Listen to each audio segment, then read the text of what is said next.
Okay, so here's something.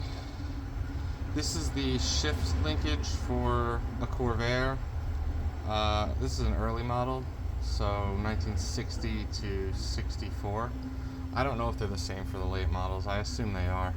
As you can see, what I've done here is I have two 1/4-inch drive, 1/4-inch sized sockets, and they fit in here snug. You have to give them a tap with a hammer. So I set them in, and then I used a drill bit on a drill to just clean out all the old rubber in here. My rubber was still good, but what happened was these pins were not lined up and they were actually riding on the edge. So now that I have it spaced with these, they should be perfectly in the center. I'm going to clean it up a little more. I may even sandblast the inside. I'm not sure what I'm going to do inside yet because there's a little bit of rust on the shaft.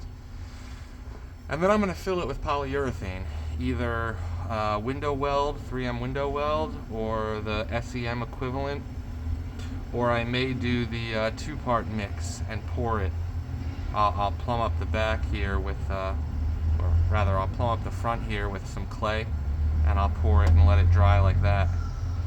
And then that should be nice and stiff. And again, these should stay centered. Then I can pop these out of here, and the pin will be right where I want it to be. So that's just something.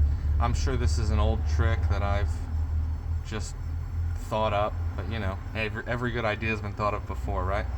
But in case anyone hasn't seen a way to do this, and you don't want to just get a new one from Clark's, this is pretty simple to do yourself.